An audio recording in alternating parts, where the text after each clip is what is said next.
Dr. Mark Markel, who has been dean of, and he asked that I do this, the most awesome veterinary school in the world. You did. School of Veterinary Medicine at UW-Madison since 2012. The school has consistently ranked among the top 5 veterinary medical schools in the United States and is internationally recognized for many of its programs. Dr. Markel holds a DVM degree in veterinary medicine from the University of California, Davis, and a PhD degree from the Mayo Graduate School of Medicine. He is going to tell us what's new at the school. As we welcome Dr. Markel to the podium, I want to remind you that if time permits, questions will be taken, and we'll ask the audience to use the microphones that are in the audience. We look forward to your presentation, Dr. Markel, and we have made a contribution to the Rotary International Polio Plus Fund as a way of saying thank you for speaking to us. So, welcome.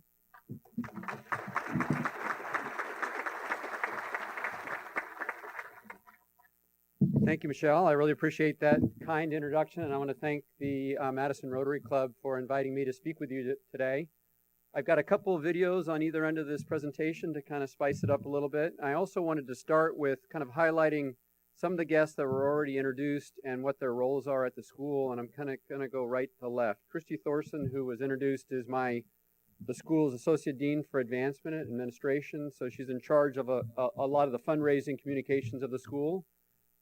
Ruth Ann Chun in the front here is my Associate Dean for Clinical Affairs. She's in charge of the hospital that I'll spend some time talking about.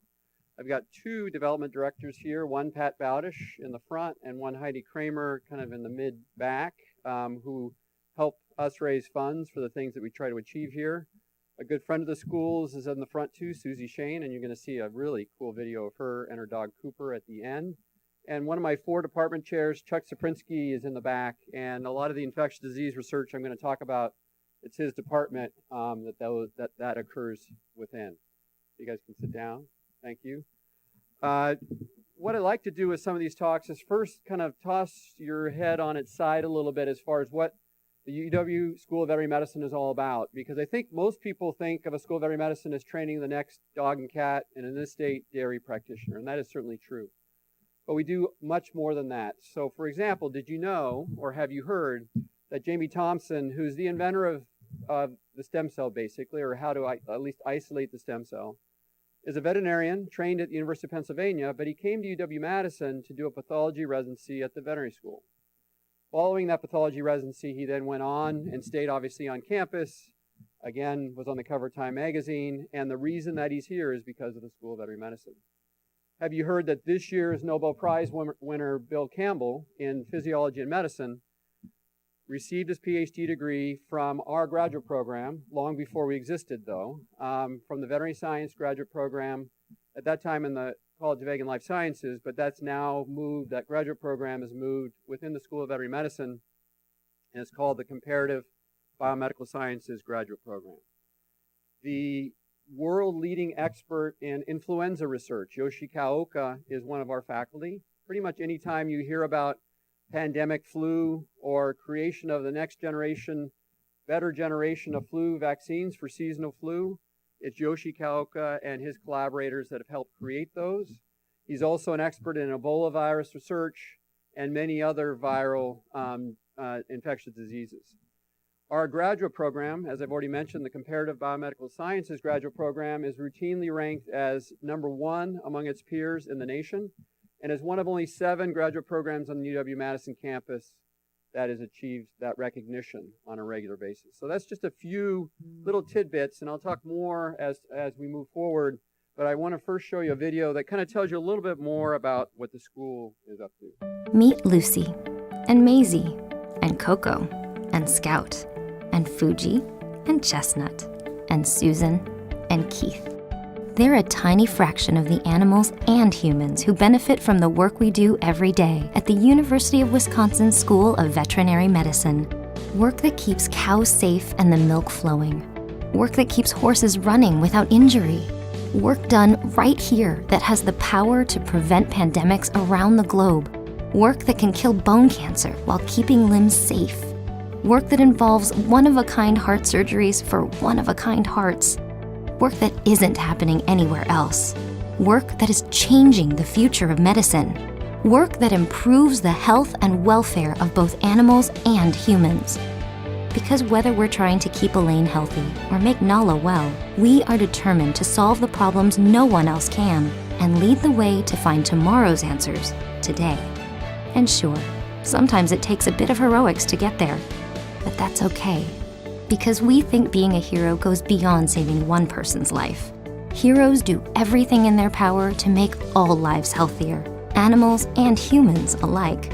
And we think the world needs more heroes. Heroes like you.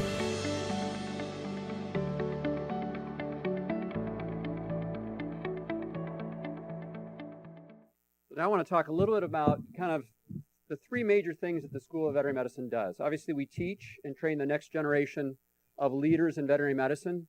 We do research, and we basically treat your animals if you bring them into our hospital or animals that are out on farms.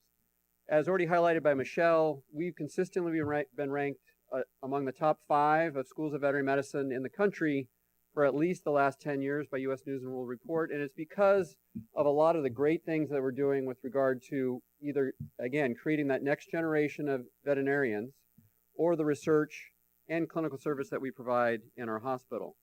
So first I want to talk a little bit about our students. So we have on average about 1,300 applications to veterinary medical school each year, and we accept 90 of those 1,300. So very competitive to get in. It's a 4-year program. Most students have a bachelor's degree before they come in. So we have about 360 or so students at any one time in the program.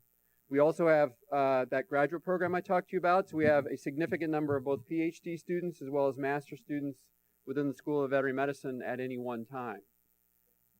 Over half the veterinarians that are in the state now, and we've been in existence for basically 30 years, so over half the veterinarians in the state are our graduates.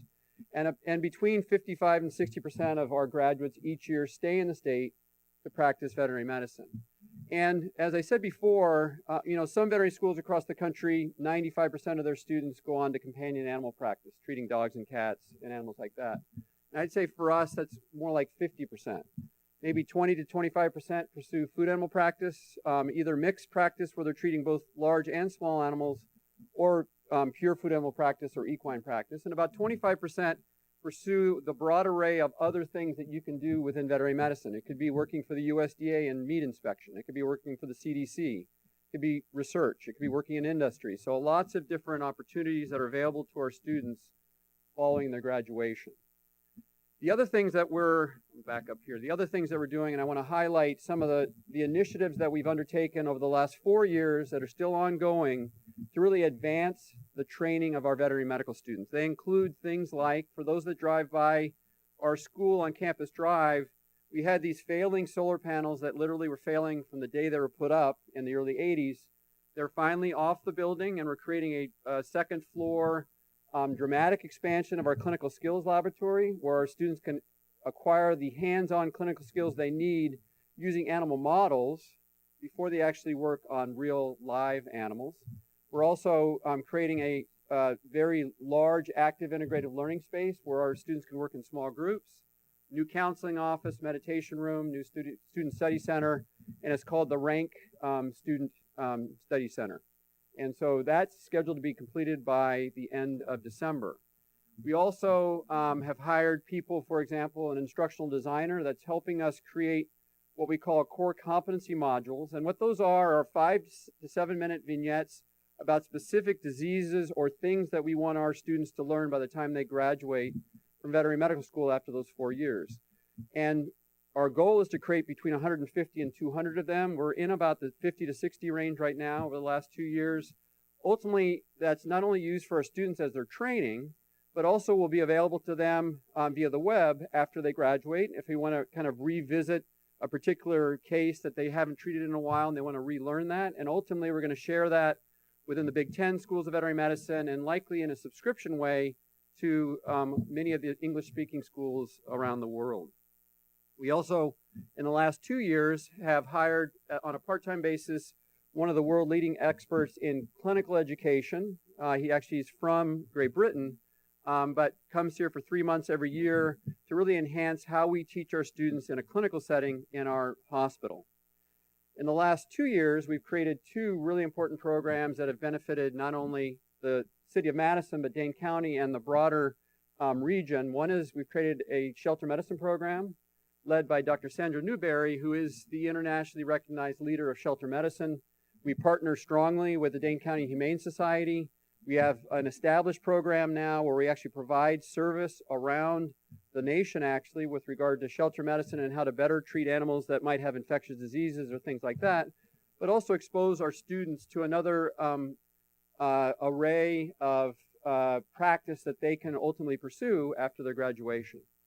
In the greater Madison area in Dane County, and one of the leaders of the program is Ruth Ann Chun, who I've previously introduced, is Whiskers. And Whiskers we created 2 years ago to serve the homeless population in the greater Madison area and Dane County. And we do that by partnering with the Department of Sociology. And what we found is that many of these homeless individuals that will not pursue medical treatment for themselves will pursue medical treatment for their animals if they have one. And so we provide free veterinary medical care to those animals, and at the same time, the social worker actually talks to them and tries to find out what needs they may have. And it's been a very successful program. It's been terrific for our students in the light of kind of a service learning opportunity, but it's also been a terrific way to try to benefit those individuals that are in need in Dane County and in the greater Madison area. On the research front, as you might imagine, given that we're on the UW-Madison campus and the strength of the research effort on this campus, we have a very strong and powerful research program. We've actually doubled our research expenditures in the last 4 years. And that's in an environment where research funding from a federal funding basis has been relatively flat. As I've already highlighted, our graduate program, which is where we train a lot of our graduate students, is top ranked nationally and often #1 nationally. Importantly, when you are reading about pretty much any of the infectious disease outbreaks in the world, Zika virus right now is a great example. When you read about those researchers that are working on Zika virus, 75% of those investigators are School of Veterinary Medicine, UW-Madison faculty. We have a tropical medicine disease laboratory in Medellin, Colombia. We also have faculty that travel in Africa and are really evaluating and looking at emerging infectious diseases that are coming out of basically the jungles of Africa, similar to what happened with Zika. As I've already highlighted, Yoshi Kaoka and others are focused on influenza and Ebola virus. Yoshi's actually created a whole Ebola virus vaccine that's been successfully tested in non-human primates.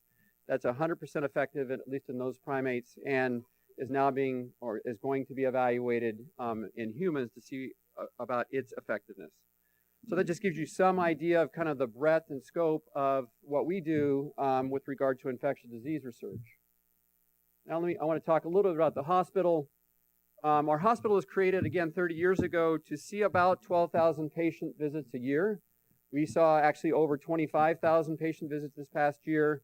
And as you might imagine, that's put serious strain on our small animal hospital in particular, but our clinicians, our students, and our faculty more broadly.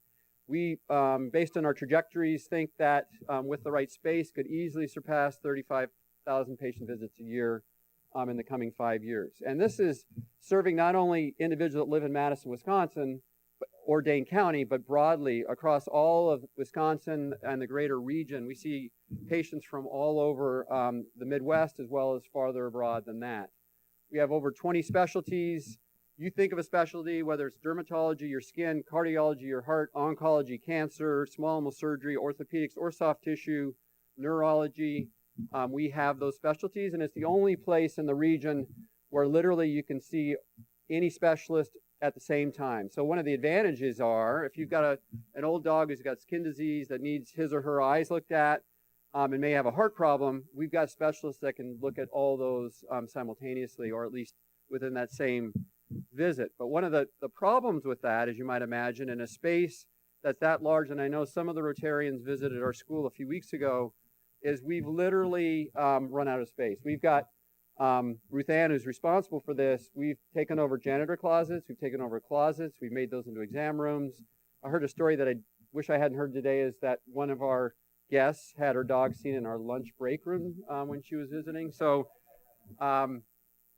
there's an advantage in the sense that all you have to do is turn around and talk to another specialist because they're literally right behind you. But the disadvantage is we're conducting rounds in hallways. Students are, because there's no conference rooms for them. And so one of our major goals in the coming 4 years is to raise the funds necessary to expand the School of Veterinary Medicine building and literally build an expansion across the street in what's between us and the natatorium on our north side.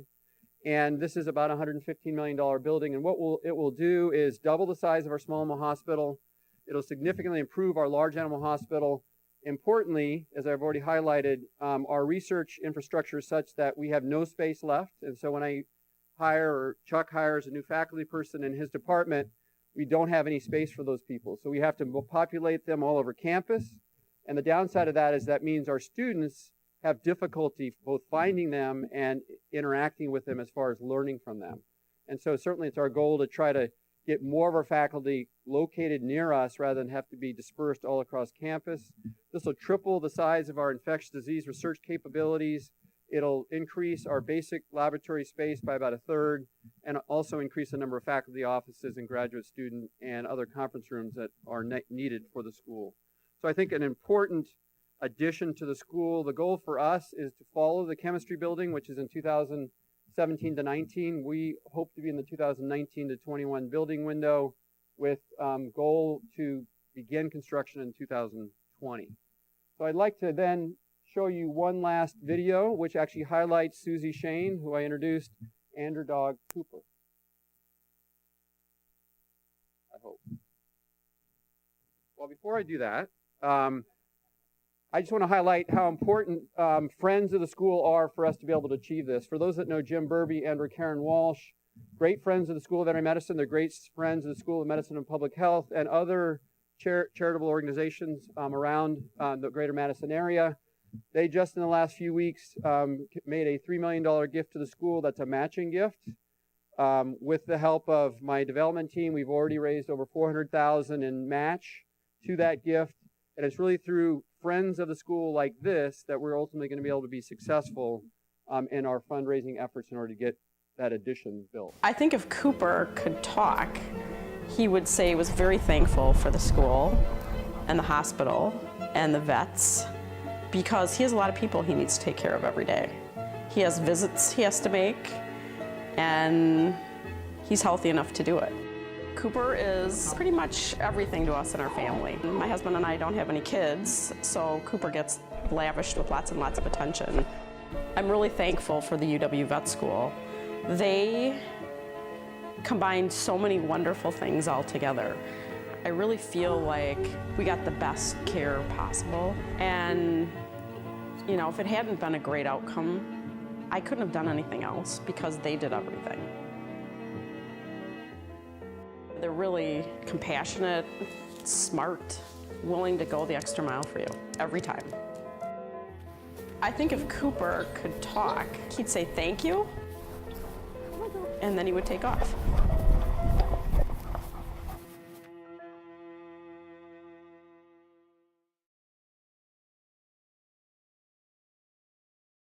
So thank you, and with that, I'm glad to answer any questions that you might have.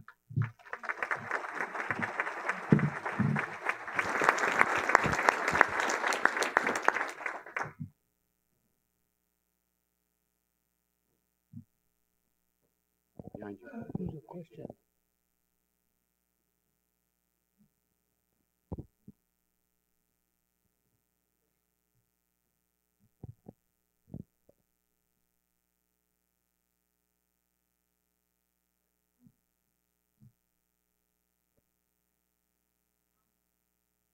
I'll repeat it. Go ahead.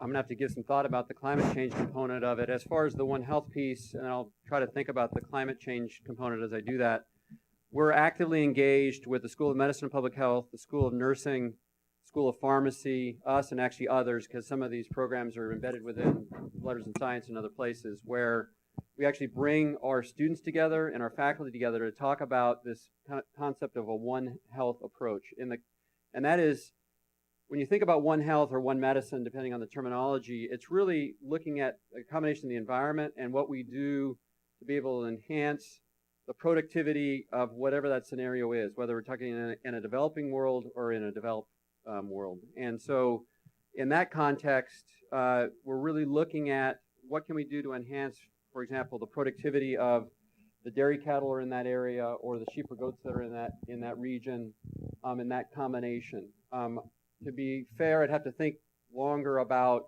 specifics with regard to climate change that we're teaching our students, but certainly the management of water resources, if they're going to dairy practice and things like that, certainly are critical, particularly in other regions of the country like California and places like that.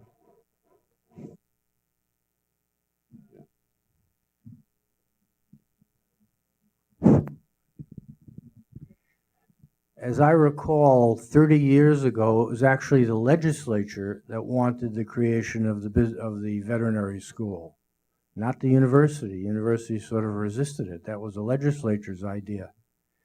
And I think it's true that that's probably the last good idea that the legislature has had. What would the state of Wisconsin be like if the veterinary school had not been created? So I think I've had many people tell me that they were the reason why the School of Veterinary Medicine was created, so we won't get into that discussion. But as you may know, the school was approved in the 50s when it was happening across the whole country, but was never funded until the late 70s, and ultimately was funded by the legislature to create it. And what was happening before that time, and I'd argue would continue to happen if we hadn't been created, was a few people from Wisconsin would go to Minnesota to be able to become veterinarians, and then a few might get into other schools. So as an example, of our 1,300 applicants, we are state mandated, and we admit 60 from within the state. We have about 180 people that apply for those 60 spots, so 3-to-1 ballpark to get in. Of then the remaining 1,200 applicants, or 1,150, there's only 30 spots for them. And so if you're not in a state that has a School of Veterinary Medicine, it is extraordinarily difficult to become a veterinarian, even if you want to be one, even if you're a great student. So that'd be one piece. There'd be a lot fewer people that would have been able to pursue veterinary medicine as a career. And the other piece is we literally are national and international leaders in, for example, our dairy program. We are considered the #1 dairy program in the world. We have an initiative called the Dairyland Initiative, where we actually have partnerships all over the world on how to enhance dairy cattle comfort and ultimately their productivity, lessen the amount of antibiotics and other additives you have to do to manage their health, and so really dramatically improve not only how much milk they produce, but also make that milk of much higher quality and much safer. So that's just a couple of examples. And whether we're talking about orthopedic research, that's what I do, musculoskeletal tissue regeneration, cartilage, tendon, bone, we're internationally recognized in that field, whether it's cancer treatments with regard to dogs and or cats. So we were the first School of Veterinary Medicine that not only helped create tomotherapy. For those that don't know, tomotherapy is this combination of a CT scanner and radiation therapy. And a guy named Rock Mackey, who's in the medical physics department at the School of Medicine and Public Health, had this idea of how to combine the two so that you could target within somebody's body a tumor, but he first had to demonstrate that it was safe. We took dogs that had naturally occurring, so your dogs, nasal tumors that were not treatable well with any other techniques.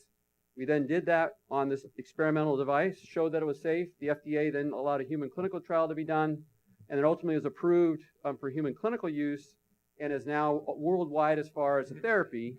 We then became the first School of Veterinary Medicine that has tomotherapy, and we have an addition to the school where we provide tomotherapy to our dogs and cats all day long, every day. So lots of examples like that of what would not have happened if ultimately we weren't created.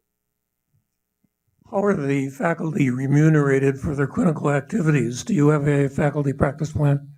We don't. And so to give you a little bit of backdrop on that front is because we're not a tertiary, we have no, very few people have pet insurance. So if you look at the early 60s, veterinary medicine and human medicine were pretty comparable as far as charges. We're now probably 100th for the same activity as far as our fee, because the majority of people have to pay for that themselves. They don't have insurance. And so what that ultimately meant or means is our hospital generated about $20 million in revenue this past year, ballpark, and about $1.5 million of that was in profit. So we are looking at pathways to have some of that money go back, but it's nowhere near. I've got friends in the orthopedic department where their state salary is $65,000, and then they get another $500,000 from the practice plan. For us, at the most, at this stage, it's zero, but at the most, it might be $1,000 or $2,000. So it's basically their salary is dependent entirely on what we pay for them out of our state fund. Now, we do, to add a little bit to that, we do have some positions that are funded purely by the hospital. In fact, the majority of them are.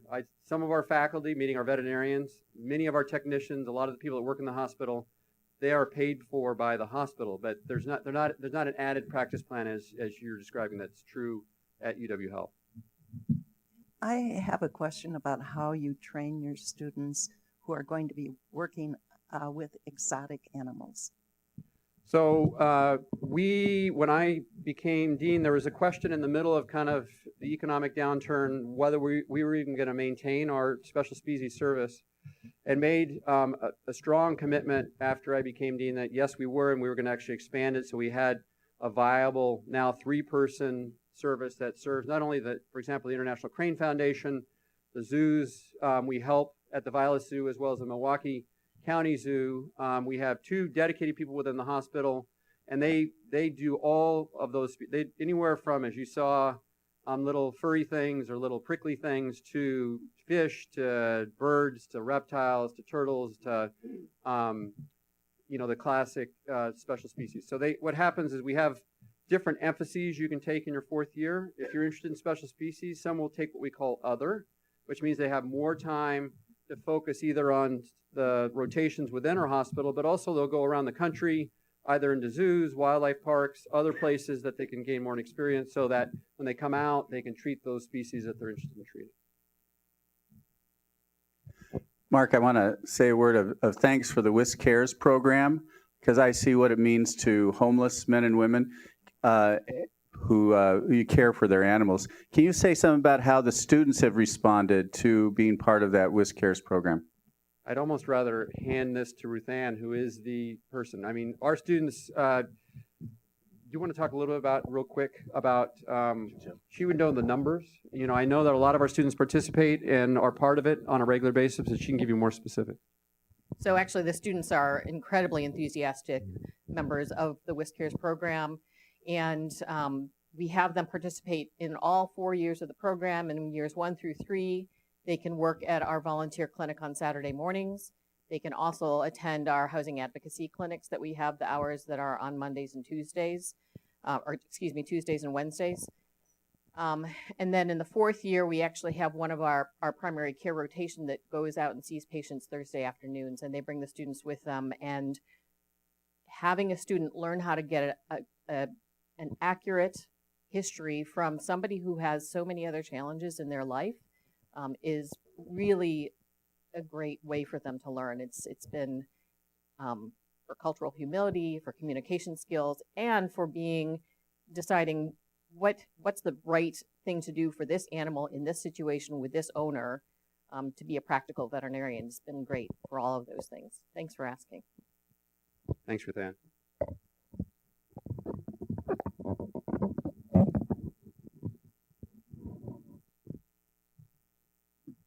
Well, thank you very much.